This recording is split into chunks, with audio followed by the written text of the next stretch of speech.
Hi, this is William Ramsey. Welcome to William Ramsey Investigates. On today's show, I have two very special guests, Roberta Glass, who's been on my show many, many times, and also Phil Fairbanks, who I interviewed about his book, The Politics, was it pedophilia? Was it The Politics of Pedophilia, Phil? What remind me of the title? Pedogate Primer, Politics of Pedogate Primer. Pedophilia. And I was talking with Philip, and I came across this witch hunt narrative, and what really wanted to do a show about this book published by Ross Cheit, Cheit, originally published in 2014, and was reading through it. And really, the full title of the book is The Witch Hunt Narrative: Politics, Psychology, and the Sexual Abuse of Children. So it might be a very heavy topic. So I would recommend not having this running where there are young children in the background. Right. People are sensitive. So it gets pretty brutal in his book when he goes into McMartin. But I think it's really an important, actually might be one of the earlier times I've heard the term narrative in the kind of information war or in the propaganda wars or something. So there's really kind of an interesting usage by Ross Cheit, who teaches at Brown. Is that right? Yes. Was it present? Thank you. And so anyway, they're going to help me out. You guys go ahead and, maybe you could each go in turn about what interested you in this book and kind of do a general overview of what you took out of it. You want to start, Roberta, or do you want to start, Phil? I think Phil would be a better place to start. Sure. That's fine. Well, I started the book as I was finishing Pedogate Primer.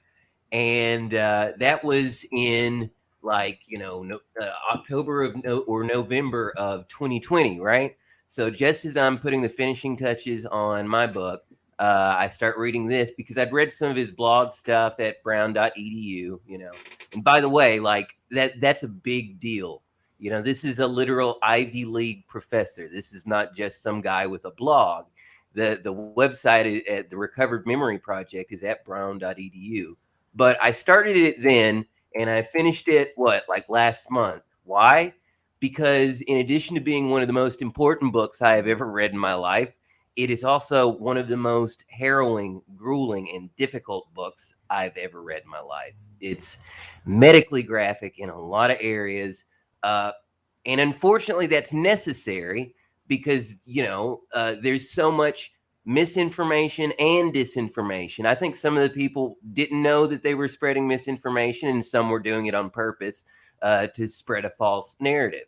But there's just so much that without knowing, literally what, the medically graphic details, it's hard to read, but the difficult parts of it is also what makes it important.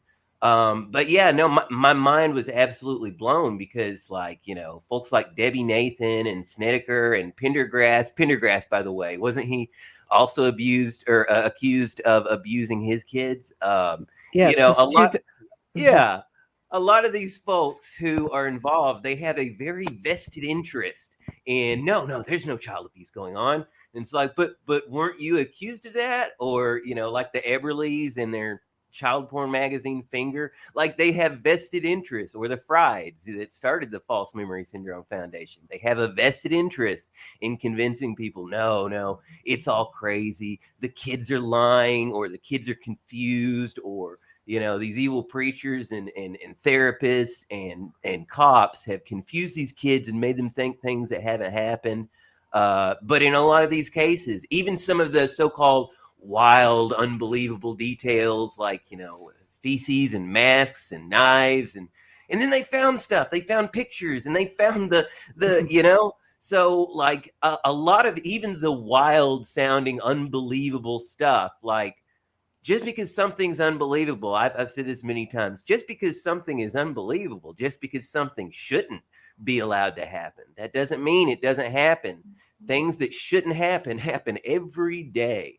But yeah, that's pretty much how I came to it. I'll pass it on over to Roberta. It's funny because I can't remember exactly why I bought this book.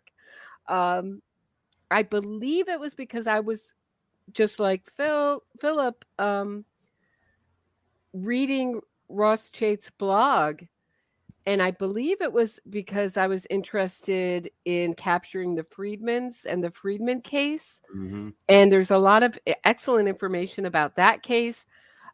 Capturing the Friedmans, that documentary left out an entirely other defendant, Ross Goldstein, who Yeah. pled guilty. So all three of those characters in that, the two that pled guilty and the one that you didn't hear about also pled guilty in that case.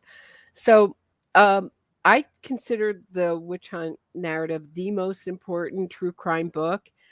Mhm. It's so rare that you get an author who is willing to do the work and go through all the trial transcripts. And it's very interesting when you read his notes on how he went through the McMartins, which is one of Los Angeles's largest, or California's longest trials. And Yeah, he and said most that I went through expensive. most expensive. Yeah, I went through the court documents, but this was missing. I found them in another Mhm. box over here. Yeah. So it's just what Ross Cheit is talking about in this book is exactly what I talk about, which is innocence fraud, which is a movement where there was this movement in the 90s to free pedophiles, convicted pedophiles, especially around the daycare cases. And it was aided by journalists who really became attached to this cause. Now they are distancing themselves. Yep, Just the ones yep, that I noticed that. Dorothy Rabinowitz, Debbie Nathan. Mhm. It's the same thing that's going on with the Innocence Project. The same experts run from these cases to the cases like Ofschi is also, And it's a lucrative industry too. right. Like, look at Loftus, Right. $650, $750 per hour. How many professors make that? None. Well, she said she was No. going to up her fee to $700 an hour in the Durst Right? trial, Yeah, yeah. but Oh here my comes the gosh. Maxwell trial, and I felt stupid because I announced she gets $700 an hour and she testified that she's still at $600 an hour. Oh, only 650 an hour. Poor thing. How Right? will she ever make it? How is she ever going to make it? And she didn't get totally paid by testifying for White. Weinstein, I believe. Yeah, Right. didn't pay She was Really? her. on the Oh record. my gosh, I did not know that.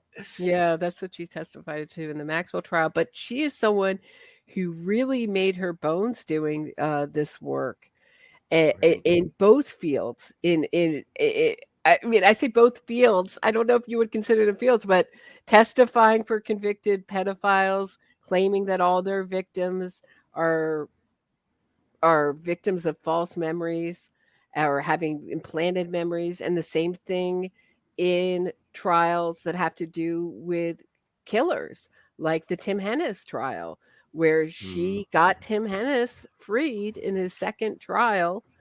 He's in, because she said that the eyewitnesses were the most terrible eyewitnesses she ever saw, and she totally trashed their testimony and said they couldn't have possibly seen what they seen. Now Tim Hennis got tried a third time They had to militarily because re-enlist they him in the military to do that. They're like, "Hey, buddy, you're enlisted again. So this is now a military trial," because they couldn't go through the civilian trial because of double jeopardy, which made that a very, controversial move. But yeah, apparently the military was convinced enough that they re-enlisted him just so that he could see justice. because DNA came along, and Yep. that was very bad for him. So the worst eyewitnesses that Elizabeth Loftus ever saw were dead on, and you should see that sketch for the eyewitness who just saw Hennis at a glance. It is dead on and scary how accurate it is. So, but she really believes in this, and I mean, I consider, this is my opinion about Loftus, she is on Team Criminal, or she even titled her book "Witness for the Defense." Yep. She calls these people unpopular topics, but she is out to discredit it all. That killers aren't killers. Everybody's in. I mean, I wouldn't say she thinks everyone's innocent, but she's willing to go to bat for a lot of convicted killers or soon to be or charged people who are charged with murder, and she's also willing to go to bat for people who are charged with these kind of crimes, sexual abuse And it's crimes. some of the most famous too. We're talking Ted Bundy and OJ and Sandusky and Robert Durst from the Jinx documentary and Ghislaine Maxwell and Harvey Weinstein. She was considering Prince Andrew.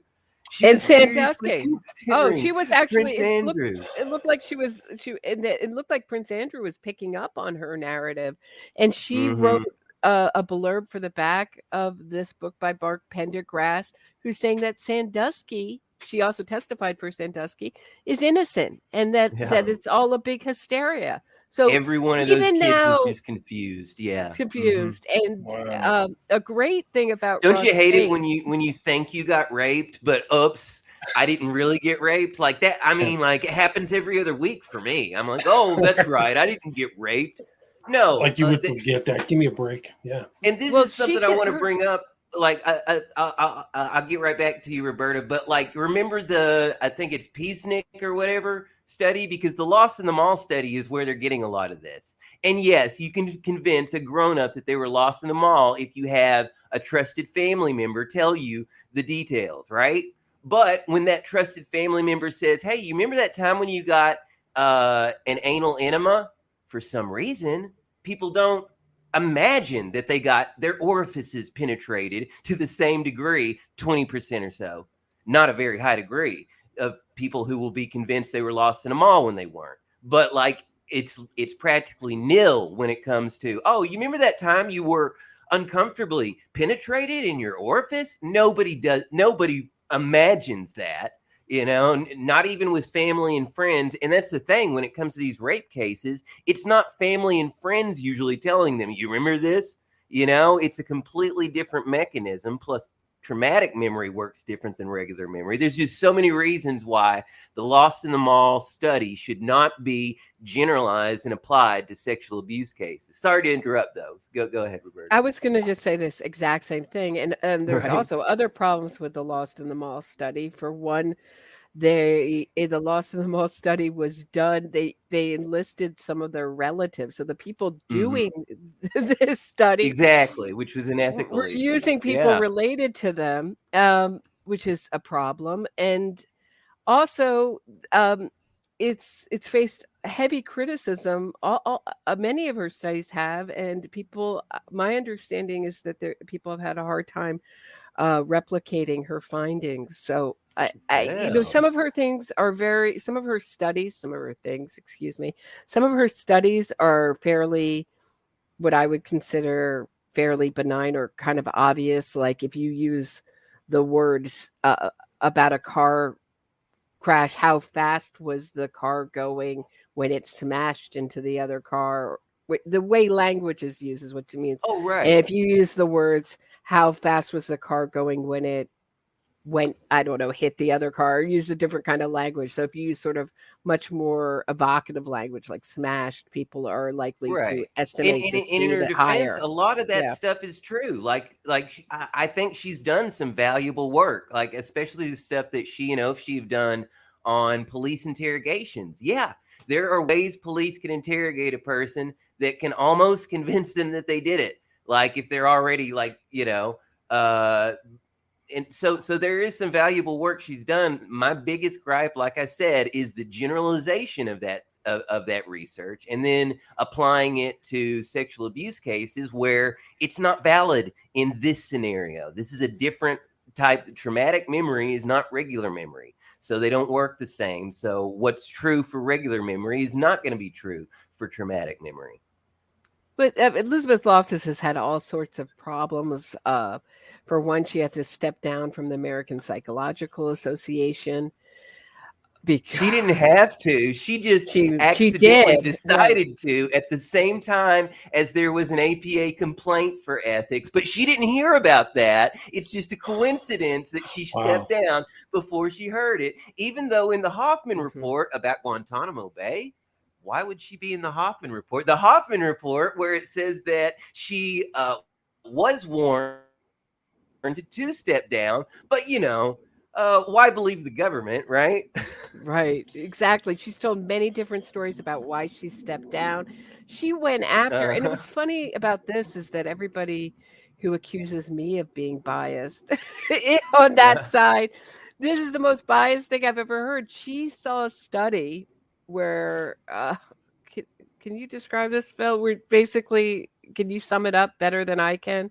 Which one? Where there was a child who she believes was a victim of a false memory, now an adult, and she was in this part of this study. She let herself be filmed as part of the study as a child, accusing her mother of sexually abusing her, and she was determined to find out this child's identity and Yes, that's the Jane Doe vindicate, case. right, the The Jane Doe case. case, and then And she she leaked settled her that case name, civilly and said which that this was that's a bigger ethical violation than the bit with the Lost in the Mall study. Which that there was Lynn Crook wrote a piece in I forget which journal, but it was a journal related to ethics in psychology or ethics in something. But yeah. So there are multiple ethical issues with her work too. In between that and her some of the people behavior. she's I mean, defended. this is her behavior. She went out. Yeah. She basically outed this survivor, and Mhm.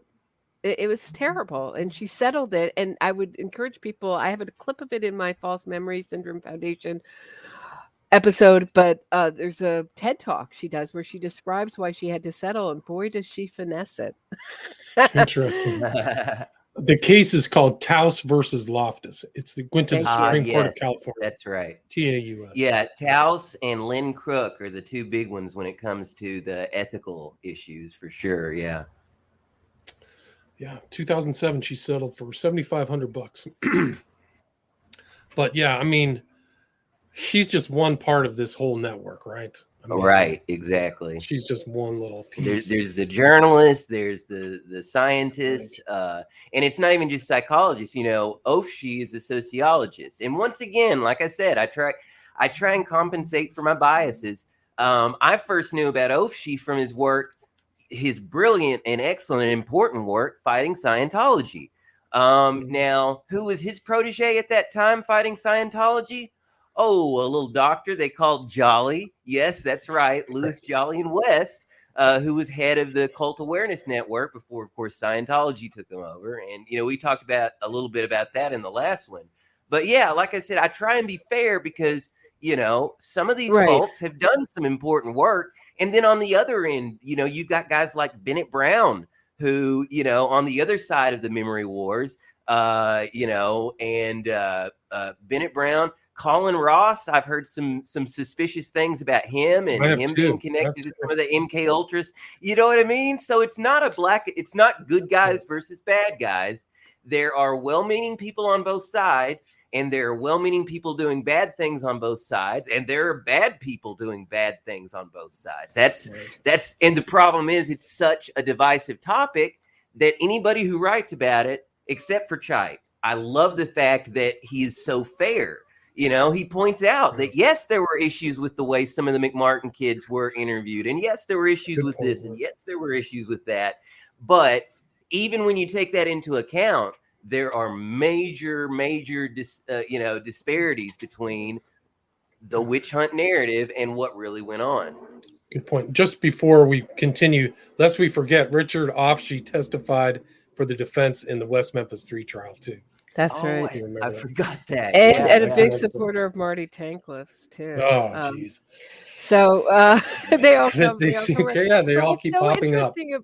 About Ross Cheit, just personally for me, is I found everybody everybody I know who gets into the discipline of reading court transcripts, it changes their politics. I think it's a kind of good point. A muscle in your brain that gets very developed. I don't know what, a very kind of critical muscle and absolutely, yeah, that gets developed. And Ross Cheit is, I would have to ask him, but I assume that he has the same politics he has that he went into this book. Everybody else I know who has this sort of experience of going into reading court transcripts and finding out that they aren't what they seemed. I mean, this book just blew my mind when I found out that McMartin's wasn't the way it was presented, and the Friedman case. My mind was blown, And it and was 20 I years never ago. trusted our press the same Yeah. way. Or So well, he spent nearly 20 years. The Yes. the genesis of the Recovered Memory Project is 1995. The Frieds were involved in the Divided Memories episode on Frontline, and which had the line about how there are no corroborated cases of recovered memory ever. And then he just writes a letter to, hey, well, here's 15. And that's where it started in 1995. And then spent 15 years. It wasn't even just him. He had a whole research team. Spent 15 years. It's such a massive. This is Cheit, right? Mind blowing. Chase did. Yeah. He called it he and his extreme. research team. Philip, he called it extreme research and had 80 research assistants. Exactly. 80 people huge. working for 15 years. Can you imagine? That's incredible. Right. I mean, it's really something else. And I think that I think he even states that he couldn't get all the documents. So from what he always kind of qualifies his statements. This is from what I was able to get. This is what it said. Right. Mm-hmm. And that is absolutely the biggest challenge in doing this kind of work. Right. Is I tried to finding go. all I the tried. documents. I tried to get the McMartin documents. I've already kind of tried to do that, and I need to get a court order. So it's really hard. You got to go through the steps to get it. So it's not easy. And then that's even if I got a court order to get the documents, then I got to worry about photocopying. Yeah, then you have to go over there, right? You have to physically go to the I got to go do that. I got to go right. I got to go file something over in downtown LA. I mean, the documents are there. It's insane how difficult and sometimes prohibitively expensive getting information that is in the public interest can be. We're talking information that is in the public interest. Oh, I'm sorry. One of the cases I'm working on, the hitchhiker thing. Oh, would you like the trial transcript? That'll be $38,000, sir. What? Are you kidding didn't me? The public already pay for that? No, that is literally exactly what are my taxes for? Exactly. There has to be a better system to. Yeah, there has to be a better system for. at least do FOIA, where if you're a journalist or whatever, you can at least apply for a waiver. But there are no waivers.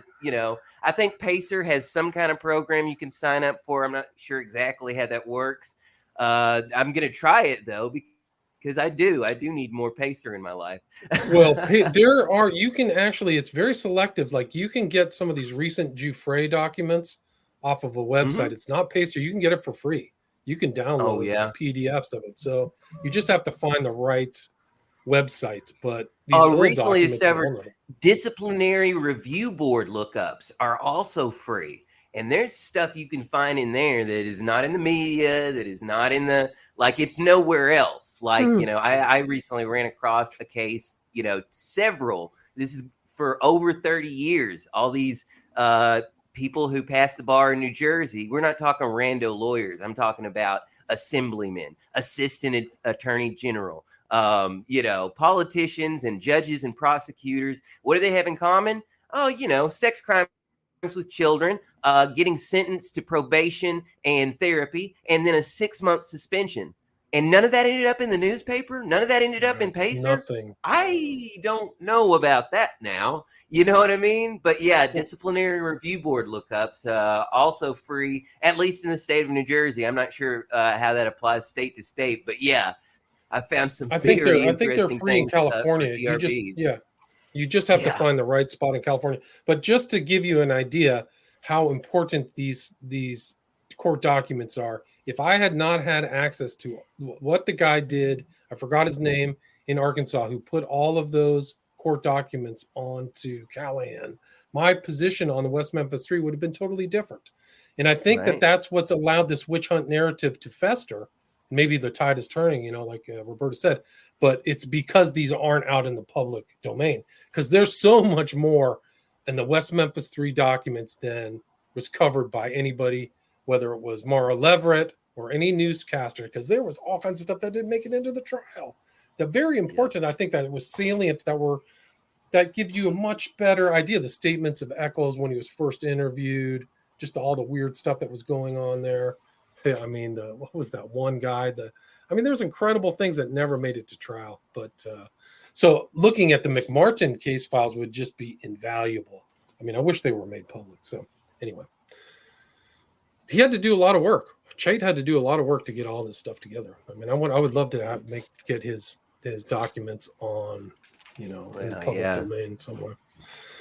I'd say one of the most impressive pieces of scholarship in the past 50 years, easily. Just the sheer scope of work that had to be done, And look how it was, and look how you would have thought that a book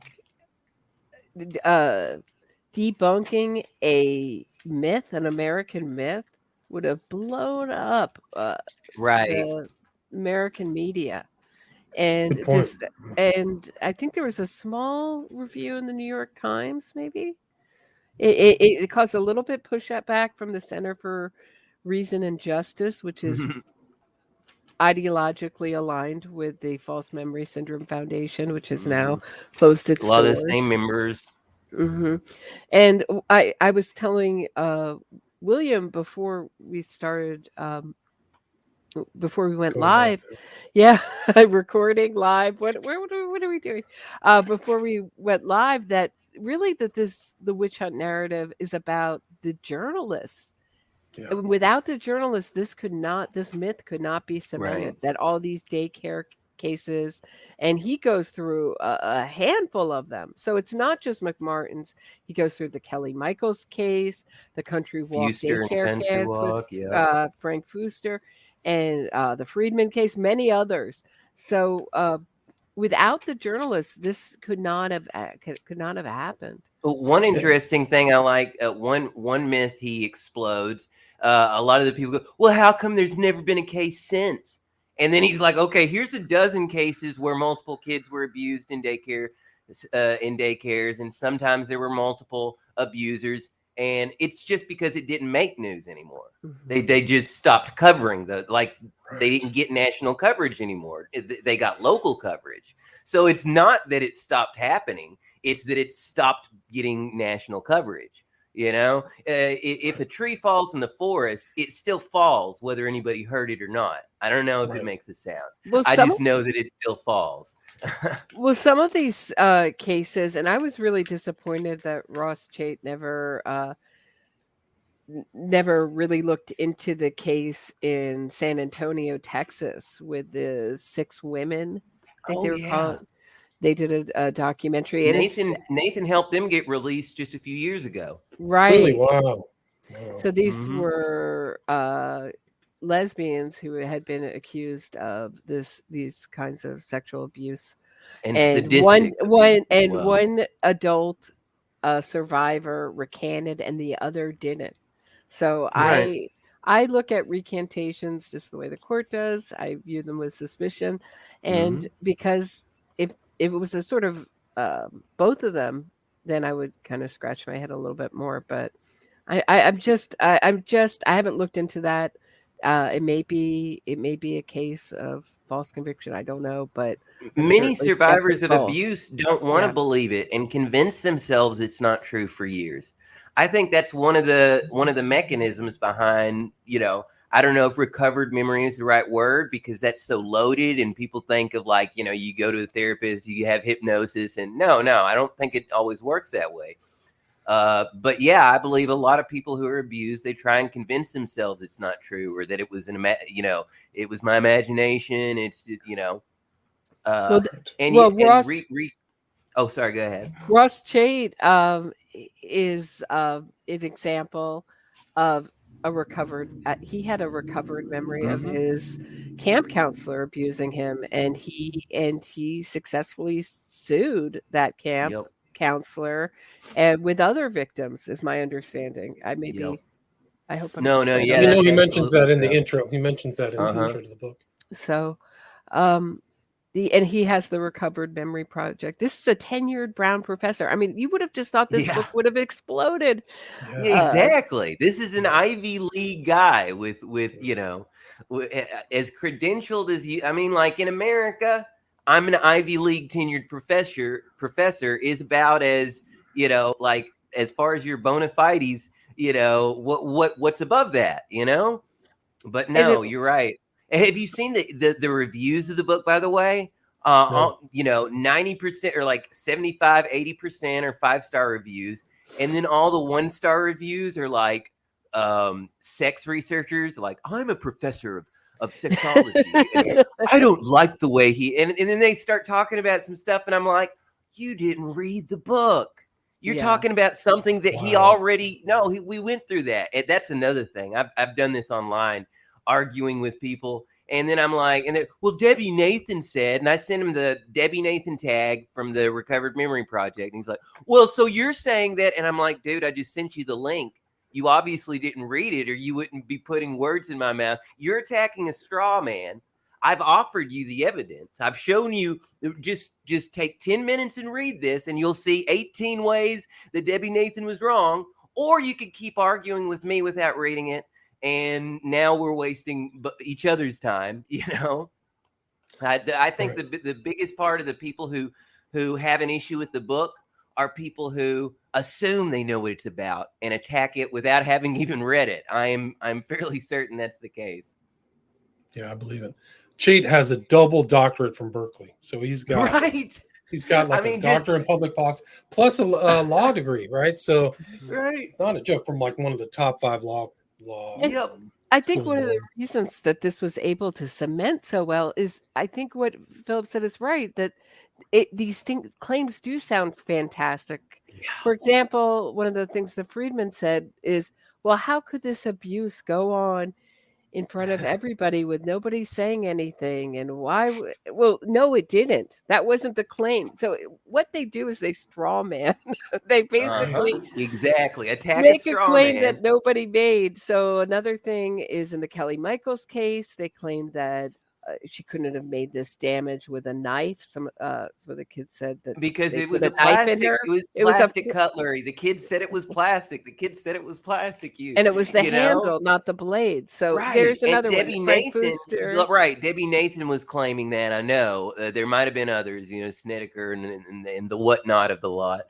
But I know Debbie Nathan. By the way, I've emailed Debbie Nathan, asked her her position on the False Memory Syndrome Foundation. I was trying to get. I've emailed a bunch of these people. By the way, Dr. Maggie Bruck and who is the one she worked with? I'm blanking on the name now. Cece. Brooke and Cece have not read the witch hunt narrative. Wow. That's what they told me anyway. I'm sure that if a 580-page book absolutely ripping my research to shreds were published, I wouldn't read it either. Right. Well, the thing is, Cheit mentions they're in the top 3 of the major works of the witch hunt narrative. It's their book titled Jeopardy. That's another thing when it comes to they all. If you mention False Memory Syndrome Foundation, they are all very well. I was never affiliated with that group. Oh, really? Why are you saying this now? Yeah.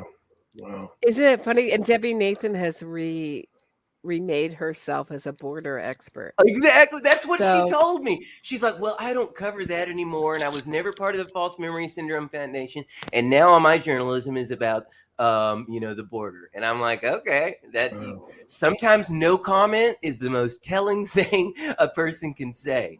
Hey, I got a quote for y'all. This is interesting. I recently, like when the iNews story came out about where Loftus was almost sounded like she was saying, hey, Andy, do you need, she was basically saying that she would consider, joining Andrew's defense team. Or as I put it in the email to her, the Andrew formerly known as Prince, which I cannot claim that is the Prince of the Pervert podcast, and the Sun and multiple other news outlets are always stealing their stuff without giving credit. I steal their stuff too, but at least I give credit. But I'm like, so I heard you might be defending the Andrew formerly known as Prince, blah, blah, blah, blah, blah, and asked her about legacy issues. Because I really feel like it's like, hey, Dr. Loftus, do you have any loved ones? with reason that aren't afraid to talk to you plainly. Like, I can't say this. I didn't say this, obviously. I did my best to find like a way to bring it up. And in her answer, I have briefly thought about the legacy issues, ellipsis points, and certainly hate all the hate mail that has come my way because of these unpopular defendants. But I've decided this is a price I have to pay to do what I believe in. I'm sorry. I need a minute. Oh my God. The price is $650 an hour, though, right? Right. Sorry. Wow. So it was CC and Brooks was Jeopardy in the Courtroom. So he mentions the top 3 books are Satan's Silence, Ritual Abuse and the Making of American Witch Hunt, Jeopardy in the Courtroom, and then also the Abbey Man made for TV movie Indictment, right? So those are the 3. Which was Oliver Stone, right? Was that the Oliver Stone with James Wood? Correct. Yeah. And I've seen both of those. The Muffin Man, like, do you know the Muffin Man, which was the, like, I'll admit the Oliver Stone movie is a much better movie, but I mean, it's completely wrong, but it is a far better made movie for what it's worth. That's another thing about like the false memory lobby. They were sophisticated. They had connections. I've got, some of the documents I got from the West Special Archives. There's an article in like Philadelphia Magazine or something, and it comes with the cover letter, which is like, Dear Pamela Fried, the head of the False Memory Syndrome Foundation. Dear Pamela, thank you so much for your help, and you were indispensable, and I'm sure this was hard for you. No, it was hard for Jennifer, her daughter, the renowned Guggenheim Fellowship award-winning memory researcher, who we're expected to believe that the Guggenheim and other award-winning memory researcher. Her memory is fallible, but not the blackout drunk who married his stepsister. Peter Fried was a blackout drunk at the time the abuse was said to have occurred. He went to rehab eventually and got dried up. But during the time that the abuse supposedly happened, he was a blackout drunk. But we're supposed to believe his memory over the memory of a world-renowned memory researcher who, I think sometimes good things come out of bad things. She's where we get Darvo, the gaslighter's best friend, the protocol for these people: deny, attack, reverse victim and offender. We see that over and over again in these cases. Virginia Giuffre, you mentioned. Like, I couldn't believe that the Ghislaine Maxwell defense was basically, okay, well, no, actually, they're just liars, and they're greedy, and besides, one of them did drugs, like the same thing with the Showtime docuseries Buried about Eileen Franklin. That was one of the things they did. Oh, look, she used cocaine and prostituted herself. And I'm like, yeah, that does sound like something that somebody who went from an honor student to that does sound like abuse might be a cause for something like that. Because normally somebody in a, upper middle class household doesn't just end up like smoking crack and prostituting themselves to strangers. Usually there's some kind of abuse, something that happened, and whether or not George Franklin committed murder, I don't believe he did, but yes, he absolutely certainly, they found child pornography at his place. I do believe that he abused, his daughter Eileen. I think that might have been an actual case of false memories. I do believe there are cases of false memories, and yes, our memory is fallible. I don't think that Eileen was like, as some people claim, was just trying to get back at him for her abuse. I think like she genuinely, believed it. I think there's one little subtle difference though in the Maxwell. What they were saying, the defense was saying in the Maxwell trial, was that not that they were all lying, but it's the same narrative as the witch hunt narrative. In the SA cases of the 80s and 90s that we're talking about, those memories were corrupted or implanted by therapists. In the case of the Maxwell victims, now the lawyers, the civil lawyers, are Yeah. implanting the false memories. So it was just a clever way to try to avoid victim That's a chicken blaming. or the egg So situation, right, isn't it? you're right. How did they go to the Philip, they did lawyer and then the lawyer implanted the memories? Didn't they go to the lawyer because they first about wanted the civil memories? money. They wanted right, exactly. They wanted Right, right. civil money. I And don't know. Maria It doesn't really Farmer, make sense. Maria Farmer in 1995 was having false memories about something that happened last week. Wow, that stuff happens quick, doesn't it? It does. It's amazing. You know? And she's writing in her diary. It all fell apart. It was not a good defense, but it was, they were desperate. It was a pretty good It case feels like against they were her. trying to It was a throw the close case. case. It was a close case. Oh, they weren't trying to throw it. They were slick, that defense. Well, Oh, you mean the government? prosecutor, I mean. It felt like No, the they were prosecutor, just because they didn't push them on a lot of things. Like the one thing that really sticks out when they talk about the pilot, and then the pilot installed some cameras in the. Wait a minute, hold on. Why is your pilot installing hidden cameras? Because that's not what like jet pilots usually. You know, private jet pilots, are they also handymen usually?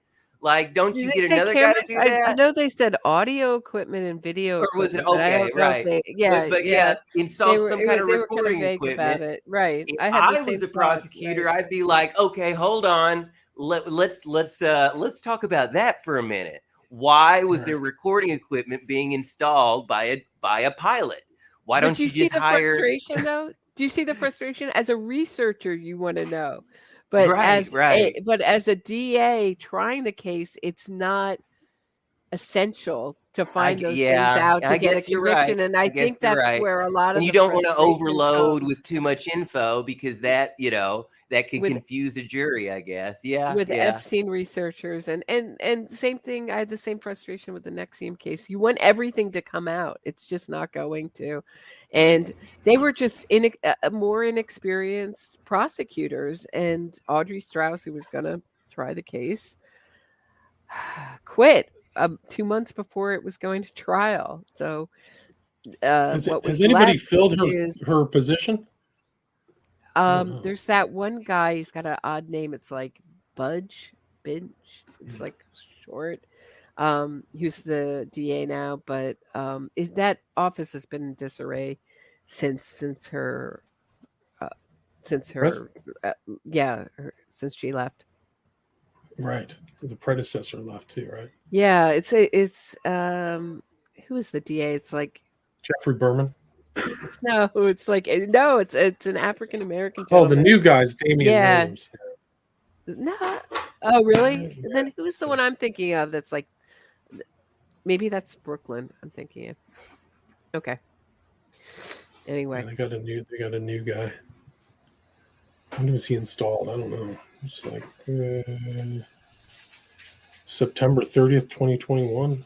Alvin Wow. Bragg is who I'm starting to think of. Alvin Bragg, He just got put in. Yeah, So, I mean, an election. I think just like when they start off with McMartin, he slowly goes through all of the evidence, right? And I think it's super compelling because he's just showing that these people they wasn't even published when the investigation was happening, right?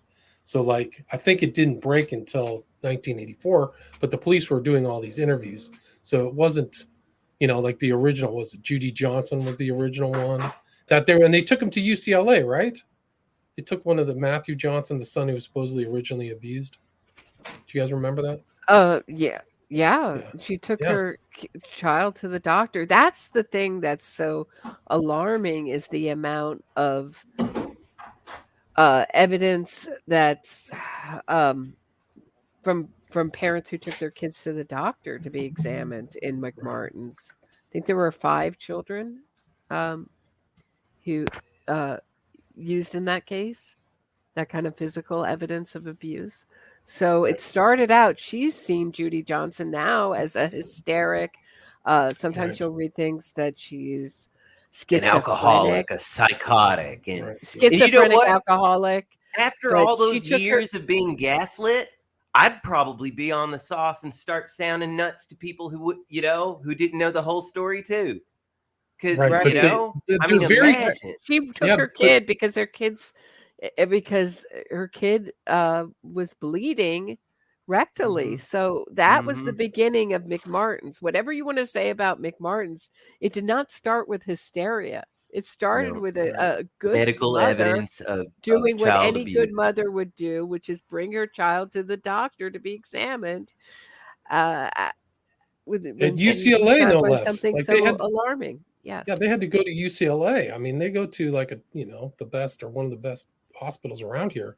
But yeah, I mean, and they are very convenient. The witch hunt narrative types are very convenient, calling her an alcoholic and making sure that applies to when the first And Nathan element of has abuse literally happened. used the word psychotic. Wow. Literally. And it's like, where's your evidence for that again? I haven't seen any medical evidence of her, quote, psychosis. Mrs. Journalist, Mrs. Esteemed award-winning journalist. I would like to see your citation, please, because it doesn't exist. There is no medical evidence of her being psychotic. And if she did seem unhinged by the end of the trial, it's probably, like I said, years of gaslighting will do things to you. Also, just the fact that she died just before she was supposed to testify. Paul Bynum also died the day Right. before. I'll never forget that. Well, I've got some stuff to say, and neither side's going to like it. Well, we don't know what he had to say because he died the day Right. before he was supposed to testify. Which, two witnesses dying the day before they're supposed to testify. I don't know. Kind of reminds me of how the camera in Brunel's cell also didn't Right. work, and how he also had attempted suicide multiple times. It's weird how sometimes there's strange coincidences like that. And I don't want to go all conspiracy theory, but yeah, it does make me wonder. Right. I think there were 3 people. There were one more person who died mysteriously. One was a cop, right? But was that the cop? Bynum was the cop. I Yeah, thought there was and he was somebody also else too. involved in the class poly class case, and there was another like high profile case he was involved in. Yeah, so he wasn't just a cop either. He was a top cop. They fired him. They put him on like either administrative leave or something like that because their claim was he was starting to be paranoid. But after he found files, police records in Raymond Bucky's house, I'd start wondering too. I'd start probably sounding paranoid too. If like, hey, why is the defendant got police records in his house? Now, what did those police records say? I don't know. They disappeared about the time that Bynum was I almost said killed. He committed suicide, right? Right. Yeah, just like Gary Webb, just like Danny Casolaro. And Gary Caradori, from the Franklin scandal bit, I'm sure he just, he saw so much that he decided to put a bomb in his plane. Now, as for what happened to the briefcase, I don't know. I don't know why we found the wreckage of the plane, but not the briefcase with the files he told his family that he was afraid he would be killed over. Who knows? So, but the other thing we're not talking about is Ralph Underwager and what the point of pushing literal this proud narrative, pedophile. So he had to step down from the False Memory Syndrome Foundation because he was quoted as saying that pedophiles need to become a more positive part of our society and that pedophilia is an acceptable expression of God's love. Yeah. So even that was too much for the False Memory Syndrome Foundation. And even something about human touch. Wait, hold on. Sorry. So why was this pushed? What was the benefit of pushing this kind of narrative? Why did the press, why is Oprah Winfrey having Kelly Michaels on and pushing this? Why did the PBS, always with the documentaries in Innocence Fraud, you always have to start out with the indoctrinate the public with a bunch of documentaries. Why did the PBS have not 1 but 2 documentaries pushing this narrative? Maybe 3, at least 2. The 2 are the ones I'm thinking of. So what, and capturing the Freedmen. So what is the point of this? What do you guys think is the benefit of having this myth? I think it's helpful because it's a smokescreen for one. Like, it makes it a lot easier to discount this information. Like I said, it was very, very sophisticated means that the false memory lobby used. And it's like, okay, they affected the way laws were made. They affected the way therapists had to do their therapy. They affected public opinion through, like you said, documentaries, fictionalized adaptations like the Oliver Stone movie. They were incredibly effective. Like I said, I've been talking to Loftus and some of these other people, corresponding with them. And Loftus, by the way, very much did not like my use of the term false memory lobby. She said, what was it? Would you call some people who come together to raise awareness about pancreas cancer a lobby? And I'm like, well, if they go to the news and legislators in order to get things changed and change public opinion, yes, I would call them a lobby. A lobby is not necessarily a bad thing. When you lobby the government and lobby speaking of Underweger and lobbies, I think he was one of the founding members of Victims of Child Abuse. Oh, excuse me. Victims of Child Abuse Laws. Wait a minute. Yeah. Are you kidding me? Victims of child abuse laws? They were trying to change the law in Florida where mandatory reporting in some cases would not be a thing anymore. You go to your therapist or your priest or whatever and you talk about, well, so-and-so raped me. Okay, well, you're a kid and I don't have to say anything about that so that can keep on happening. Right. But what's interesting is that Elizabeth Loftus calls this an unpopular position, but it's still okay. You saw all the people who came out, all the celebrities who came out to support a killer, an unrepentant psychopathic killer like Julius Jones, James Corbin. I mean, the list goes on and on. I mean, it's the list as long as my arm. So why is it okay? Why is it not okay to support pedophilia anymore, but it's okay to support killers and sometimes killer rapists like Rodney Reed, who's a serial rapist and a rapist of children. So it seems like it's okay to support killers and want to get them out of prison, but not pedophiles, no matter how innocent you claim they are. It's a good point. I think the other guy that got out who was on Joe Rogan's show, he was from Louisiana. Do you remember that guy's name? Because they had the murder charge overturned, but they were still dealing with the rape conviction. What was his name? Oh, I know it's another black it's guy. right on the tip of my tongue. Yeah, we talked about it last time. Yeah, I'm sorry, guys. But it is interesting how that has changed. I mean, now you don't see celebrities going, saying the pedophiles were unjustly convicted. But it is, there's so much stuff going on. Oh my God. Robert Jones. I'm sorry. Robert Jones. Yeah. So they got him, they overturned the murder conviction, but he still has a conviction for rape. They never mentioned talking that. to a rapist. I mean,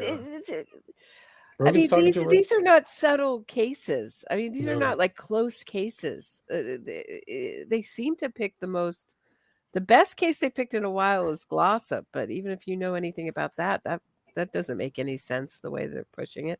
So it's just bizarre to me. I really hoped you guys would have a great answer to why, because now the Innocence Project is pretending that they don't. I heard a pretending they don't know Elizabeth Loftus. I heard a podcast with Bruce Barquette, who's Marty Tankliff's lawyer, and what's the guy that started the Innocence Project and worked on the OJ trial? That's where they first hooked. Yeah, that's where they first hooked up, right? Yeah. So now it's like, Elizabeth who? Yeah, right. They were like, Elizabeth Loftus came up. That's what I was trying to warn her about, by the way. And she's on the Innocence Project website. I mean, she's the Innocence Project's one of their favorite experts. She's made a video for the Innocence Project talking about eyewitness identification. Basically, they have all their bases covered. If it's an eyewitness, not reliable.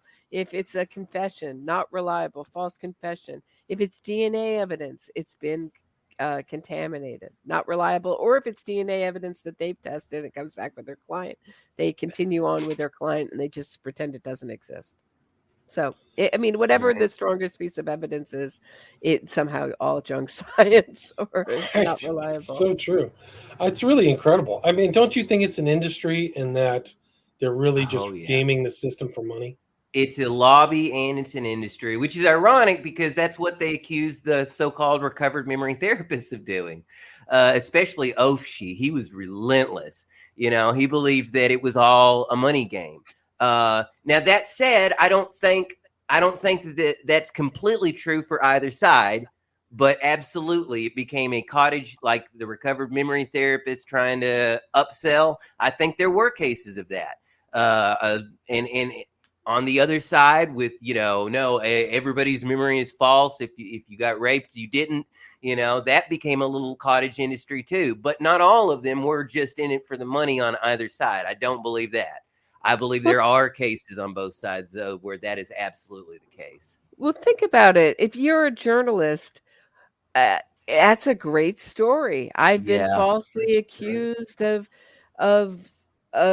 abusing my daughter. I've been falsely accused of abusing my daycare students. Look at me. You mentioned witness against the defense. Yeah, it'll tug at your heartstrings reading that book, even if you come at it with the preconceived biases that I had when I started reading it. It still tugs at your heartstrings a little bit, but at the same time, it's so odd that a research scientist would publish this book, which is just anecdotal. That's all it is. It's purely anecdotal. Everybody knows, though, that the highest form of evidence is 10 anecdotes, right? That's how you prove things. You come up with 10 anecdotes. Well, this guy said, and this guy said, so it must be true. That's another thing that really amazes me is how that and the fact that there aren't even that many anecdotes. And Loftus had like the entirety of the false memory syndrome. Everybody, the thousands of people probably went there. And there were only a dozen or a couple or a few dozen cases out of those thousands that were worth retelling. That tells me that there were a lot of weak cases. Here's another thing that Prof. Cheit points out in his on the Recovered Memory Project website at Brown. They claim that or Pamela Fried claims that they never said anything about we want to make sure that everybody, that we don't attract pedophiles who are just trying to. That was in their very first newsletter, which, by the way, is not listed when you go to the FMSF site where they have all the newsletters. Nope, they have all but that first one. But Brown, at brown.edu, there is a copy of that first newsletter, and it does very much so pretty much claim that, okay, so we want to be careful because this group may attract some pedophiles, and we want to make sure that, well, why would they hide that, There is one father character in this named Chuck Noah, who's passed on now, who's a father accused by one of his daughters of abuse. And he went around harassing, this father went around with giant signs, in my opinion, protested way too much. Went around with signs on his car saying father falsely accused by his daughter, and went out in front of the therapist's house and even if that protested. works, though, for me, I would not do that. No, thank you. Just his reaction. They interview him with his daughters, and they all look terrified of him. It's just an interesting thing. But thank God for Ross Cheit.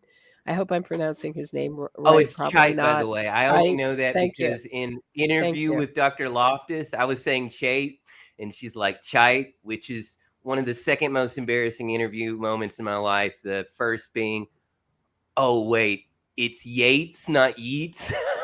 Right. I'm talking to an artist, and, well, W.B. Yeats up there. It's Yates. So it's, say it one more time. Cheit. Yeah, Cheit. Yeah. Well, once you do pronounce something wrong, you're really, or at least I am doomed. So, for saving this information, because I was just looking for the DA Rice's report on Jesse Friedman, and the only Mhm. place it was left, it was up everywhere in 2013 when it came out. But now the only place that it's left, the full report, not up anymore on the DA's website, is Hmm. the Brown Recovered Memory Wow. blog. So thank Thank you for goodness. keeping all this stuff. Exactly. So They also tried to on memory hole YouTube, there's that. a lot of great videos that he's done, or just clips from the time, and they're so obviously from the TV and VHS because they're really Mhm. scratchy and yeah. But it's great that he's kept all this stuff because without it, we'd really be at a loss to even know where to start researching. I'm wondering if it's him that uploaded, because on YouTube you can see the Australian 60 Minutes program, Mr. Bubbles, about the Mr. Bubbles, that's what they called it, the Mr. Bubbles case, where this guy and his wife was once again a daycare center, and the kids were saying that they were abused in a bubble bath, and it turned out they were, and Underweger helped the guilty party get free, and then 60 Minutes Australia confronted him at his home, and they got him cussing them out. Or you need to Yeah, he get tells them to leave. Oh Yeah, wow, yeah. It's so that's I'm an not sure incredible thing. if Cheit uploaded that or who did, but No, oh man, not it's worth someone seeing. else. Yeah. Oh yeah. Wow. There's a lot. I mean, it's crazy. There's a lot of cases, a lot more. Discredit the witch hunt narrative. No question. I think he effectively proves that. And the silence from, the people who put it out, I think is really telling. Like they can't dispute it. They can't contradict it. I mean, just like you said, Robert, it's just not out there. There just isn't that resounding response that, discredits this book at all. There should have been. And do you think there is any credible claim of an actual witch hunt? It doesn't have to be about this subject.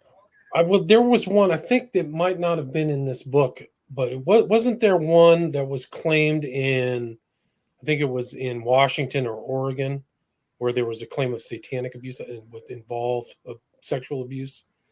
I don't remember that case. I know the Kellers. There's the Keller case, Fran Keller, and what was her husband's name? Philip, was it Stan?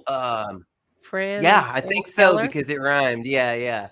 And or they maybe were Dan, trying yeah, to I think it escape to rhymed. Mexico. Yeah, They had a which is third. what every innocent person does. Yeah. They had a third person who pled out, I believe. Help me if I'm wrong on that. But anyway, they just got themselves out, rewrote it, said Satanism was claimed, which it was never claimed. It was never part of the case at all. It was all that became a get out of jail free that card, got them. pretty much. They got out of prison. They successfully sued Texas for their wrongful conviction to the tune of $1 million+. So this is not, I mean, you can see not my just get out of interest in jail this. free, but get This paid. is not just Yikes. murderers getting out and suing the state and abuse and committing what I consider innocence fraud. It's also cases like the Kellers, where there is plenty of evidence, and they should have never, in my opinion, never vacated that conviction.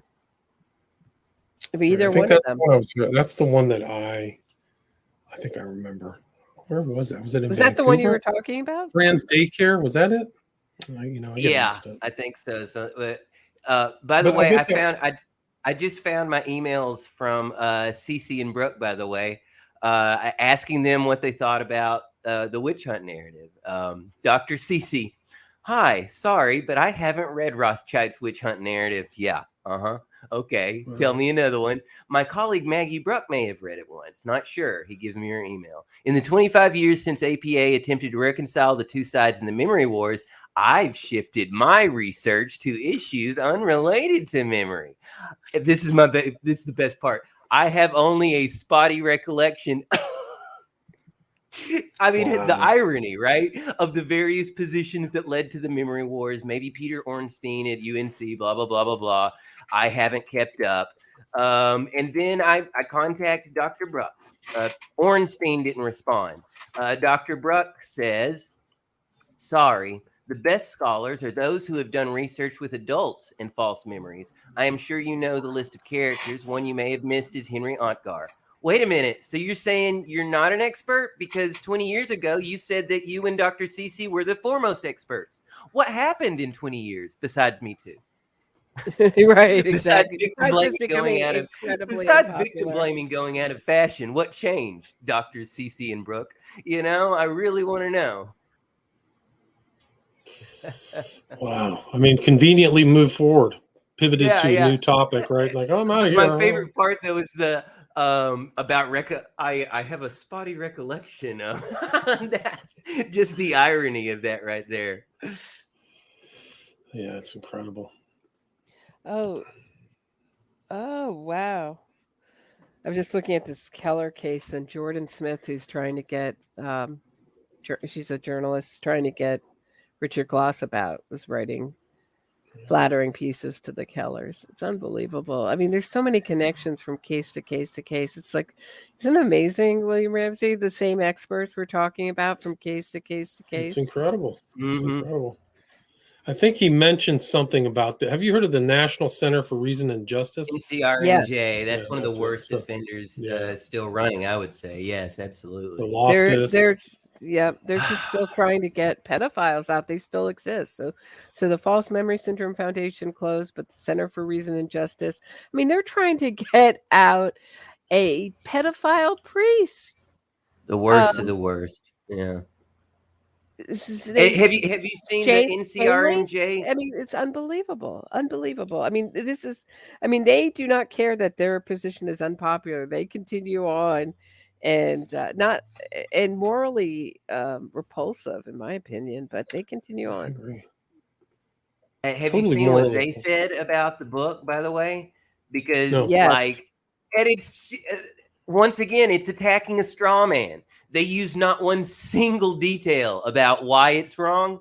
They just say, well, it has all the classic benchmarks of a witch hunt itself. Okay, Wow. show me the benchmarks. Tell me the Wow. page numbers. Do you have direct evidence? Did you even read the book? You know, I mean, I get it. You were blasted in it, and I would say rightly so. But if you want to defend yourself, we use evidence here. You know, you don't just say that's wrong. You say that's wrong because evidence point 1, citation 2, document 3. You don't just make claims and expect people to believe it. I don't anyway. I try not to. Right. And I think like this kind of whole thing that he's recollecting was really the attack on the legitimacy of child statements, right? Like I think that's something that theme that he brought up, and he kind of counters that by saying a lot of times these guys testified when they weren't kids anymore, right? So that's also kind of part of the narrative. And what's sad and scary is that people still like that seeped into the public consciousness to the point where all these falsehoods have become accepted common knowledge in the mainstream. People still believe that kids can't be believed in cases that, that's done immense damage. Right. Continues to do they're being manipulated by the people interviewing them, right? The CII, for example. Yeah. I'm sorry. Putting those in. It's just a correction. It's Dan and Fran Keller. Oh, I knew that it was. I'm sorry. I knew I was wrong. That it rhymed, but I couldn't remember. Yeah. My apologies.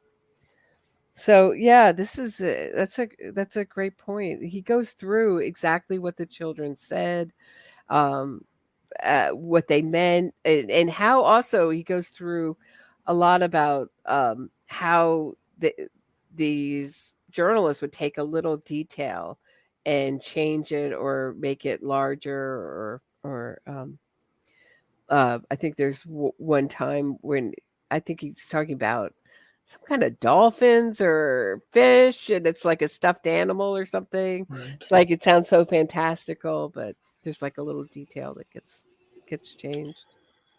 And he talks about, what was the other thing? It was the acronym CAAS, the Child Abuse Accommodation Syndrome, which is contested by the witch hunt narrative, that the kids are, the eventual disclosure doesn't come right away, right? Yes. They're accommodating these things due to, different influences, which are like secrecy and help. They're kids, right? They're helplessness. People want Kids, to be and fun. especially with boys, there's a lot Yeah, of yeah, shame. because it's a whole different issue for guys. I mean, like for any victim, survivor of abuse, it's difficult to tell people, but especially because of the way society is, men aren't supposed to show their feelings, men aren't supposed to be vulnerable, and especially, like this is something that makes me sick. Like, how many times have you seen where, oh, look, it's an attractive teacher in her 20s or 30s and a 12 to 15-year-old boy, and all the attaboys and, wow, I wish she was my teacher. Like, you just don't know. Like that, I've seen interviews with some of these kids, with some of these boys when they grew up. They don't feel lucky, that screws with your head, It's but yeah, there's definitely a different way boys and girls are viewed when it comes to sexual abuse, and it's a crying shame because it happens. According to the numbers, it happens more often with females, but once again, that's going by reported numbers. I think that it's probably a lot closer than the statistics show, because more boys and men are reluctant to speak up about it. Oh, my masculinity is in danger, Right. Isn't that the foundation of like all of the Catholic sex abuse? I mean, that on the boys is that there's never it probably went on for hundreds of years. Yeah, forever. You don't want to talk about systematic, industrial scale abuse. The Catholic Church and the cover up. Every time the cover up and the shuffling around was as bad as the crime, because it led to more crimes. So I don't care if you were the rapist or the bishop that moved the rapist. You were equally You're an accessory. deserving to burn accessory in hell. to the crime. Yeah. Yeah. That was the guy who became Pope. That was part of his job, like before he became Pope. He just recently, that was just like a month or two ago, was it, that he came out about that? He's like, oh yeah, I used to be the rapist shuffler, Yeah, there was a definite shuffler. It was, I forgot the office in the Catholic Church, but man, I don't talk about it. I mean, yeah, it's called, that couples in the sexual abuse with religious abuse, so you get both at the same time. You don't just get the sexual abuse, but that's a whole nother story. Mm-hmm. Is there anything you guys want to add? I feel like, I just think this book stands alone. There's just so much research. Even the main cases, he adds in all these smaller cases that don't fit into the witch hunt narrative. You can go through some of those cases I haven't even listed, but it's like there's another case here. There's another guy here in Reno. There's another guy here. So, and you see issues with the reporting and issues with the trial, and it feels like a rubric almost, or is that just me? I mean, like, what do you guys think? It almost feels like, there was a protocol, because so many of these worked out the same way. They used the same, even when the argument didn't really fit this case, they would slap that at it, and the journalists and the court officials and the scientific experts would all say the same thing, and then everybody, and it just happened over and over and over again. Such a good point, for man. years. Great point, man.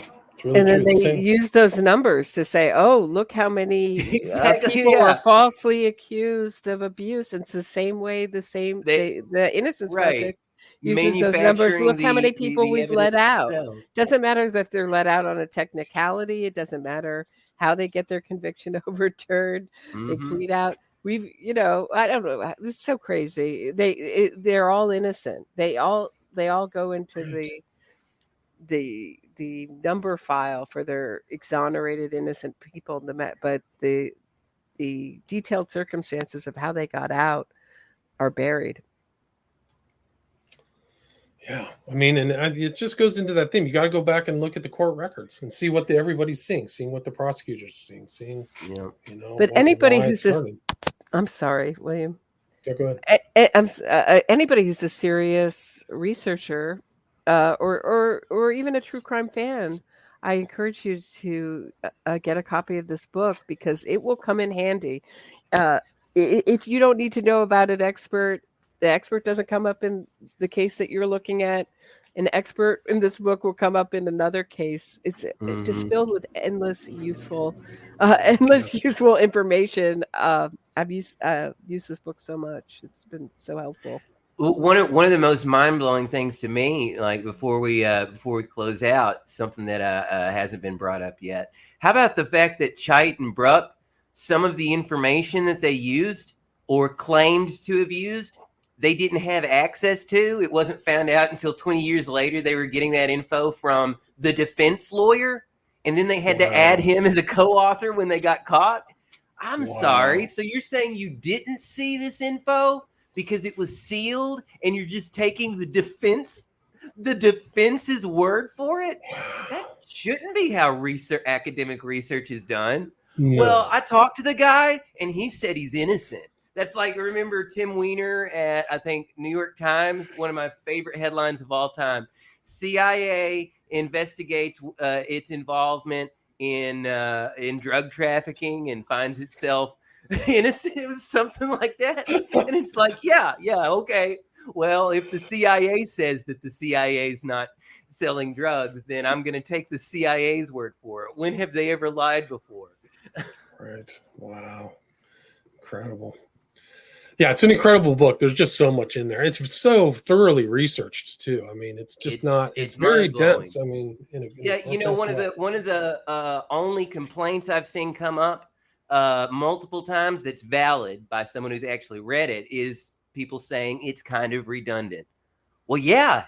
For every point he makes, he gives you 5 different sets of evidence, and that's necessary. It's not fun, but it's necessary because, I think he knew that this book would be attacked.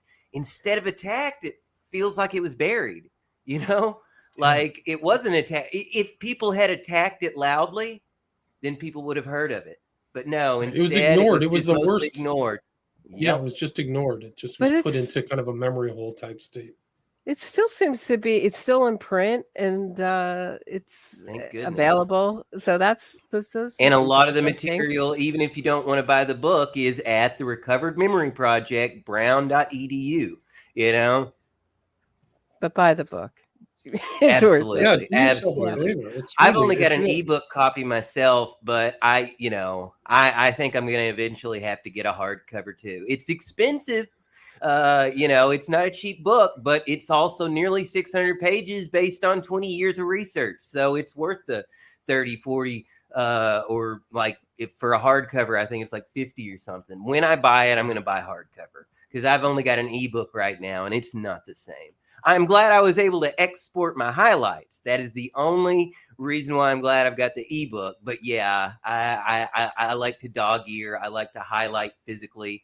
So I'm going to have to get the hardback myself eventually. Yeah, it's there on Amazon. Very expensive, but very worthwhile. I mean, you guys are so smart. You guys know so much about the false memory stuff in the background that I didn't really know that much about. So I'm delighted to have both of you on. Can you guys share where the work you're researching, what you're working on, where people can see your research and contact you?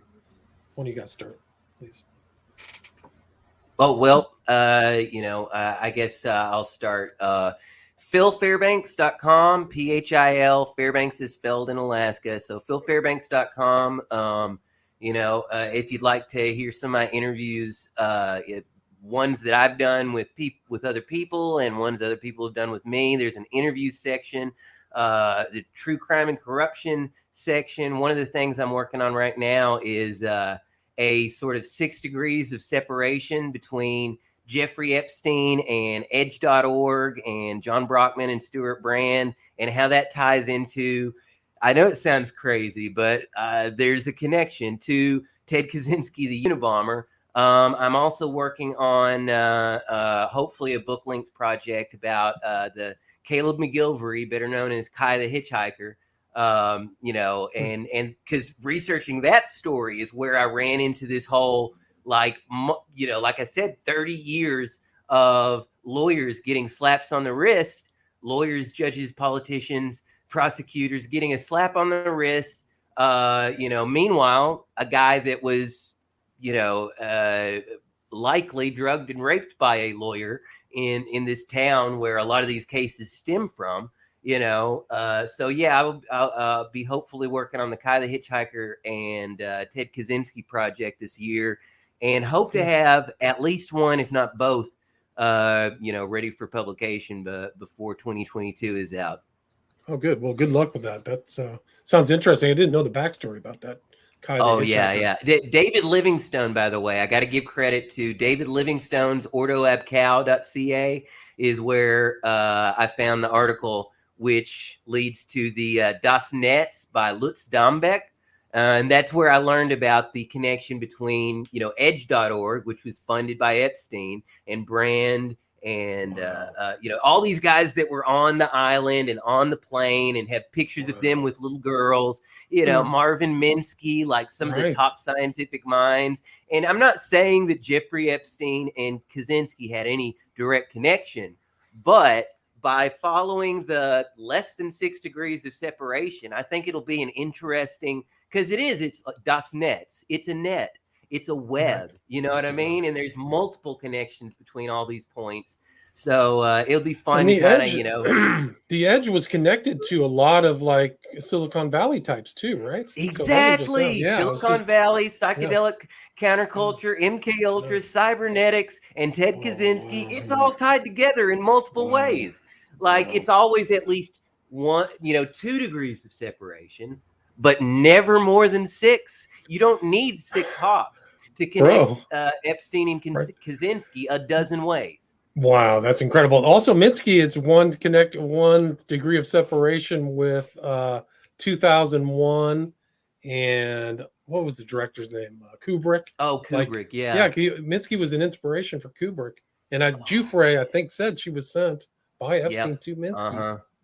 So, chuck that in your book. Roberta Glass, what have you been up to? You've just been busy, quickly, another little Epstein connection. Andrew Jarecki's father was on Epstein's plane logs. He was an academic.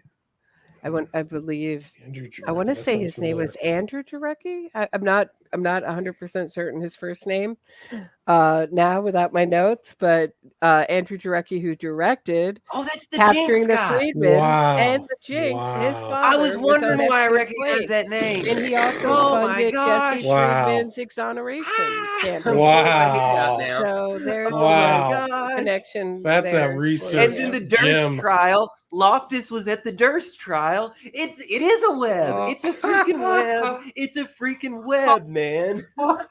So that was a great one. You're saving your best for last. It's a small world after all. It's a small and sleazy and creepy world after all. I'm on YouTube at Roberta Glass True Crime Report. I have a Facebook group. Come join the discussion. My Facebook group, Roberta Glass True Crime Report. You can join my Patreon.